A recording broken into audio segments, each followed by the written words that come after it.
За та бүхэнд энэ сайхан өдрийн мэндийг хүргье. Өнөөдөр та бүхэндээ Монгол ардын үлгэр авраг могойг дарсан хэмээх үлгэрийг уншиж танилцуулъя.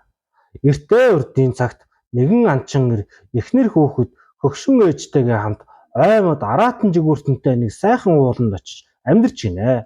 Анчин залуу тэр ууланд өдөр бүр ан гөрөө хийж жаргалтай сайхан амьдарч байжээ. Нэгэн өдөр анчин залуу ан гөрөө хийж яваад ядраад нэг ят хадны ороод амарч байгаад унтчих гинэ. Тэгтэл нойрын дунд нэг амтэн залуу хурдан бос би чамайг идэнэ гэхтүү сонсогдож гинэ. Анчин залуу зочиж босоод харсанд хадан цохооны орой дээр нэгэн маш том авраг могой хилээг ялзуулан шүлсээ гоожуулаад барьж идэхэд бэлэн түүнийг хараад байж байна гин шүү.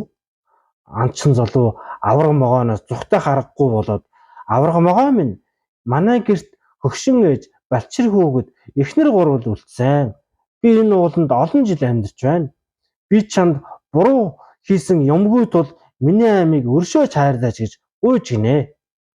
Гэтэл авраг могой чи буруу зүйл хийгээгүй гинүү? Чи миний ууланд хичнээн жил ан гөрөө хийж олон амьтныг алж идсэн билээ. Би одоо чамайг заавал барьж идэнэ гэж гин.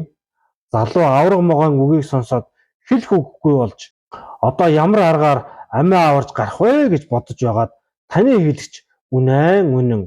Гэвч би танд хэдүүлэхээ өмнө гэртээ харж хөгшин ээж хайр түр хань ижилтэйгээ уулзчаад ирээ болох уу гэж гуйж гинэ. Могой болох нь ч болно. Хэрэв чи хурдан ирэхгүй бол танайх нэг бүгдийг чинь барьж идэнэ шүү гэж гинэ. Анчин залуу би хурдан ирнэ гэж хэлээд гэрлүүгээ давхжээ. Анчин залуу гэртээ очиод гэрийнхэндээ болсон явдлыг хэлж буцаж явах гэсэнд гэрийнх нь явуулсангүй гинэ. Ээж нь би одоо хөгшөрч байгаа хүн өөхөх хамаагүй би очиж идүүлье гэсэнд залуугийн эхнэр нь тэгж яаж болох вэ? Би тайрт ээжээ идүүлчихэд яаж амьд явах юм бэ? Би оронд чинь очиж идүүлье гэж гин.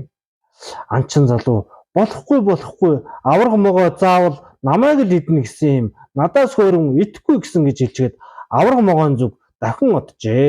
Анчин залуу давхиад ирсэнд авраг могой баярлаж яг барьж идэх гэтэл эхнэр нь гүйжрээд нөхрийнхөө өмнө зогсож намайг ид гэж гин. Авраг могой түүнийг хараад уурлаж муу юм чи цаашаа бай.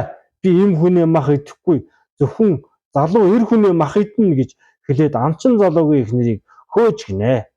Өсвөө манай гэрт хөгшин ээж балчир хүүхэд хоёр л үлдсэн. Манай нөхрийг идчихэр ядарсан юм би яаж тэднийгээ тэжээх вэ? Хэрэв чи заавал нөхрийг минь идэнэ гэвэл надад амьдрах арга зааж өг гэж гин.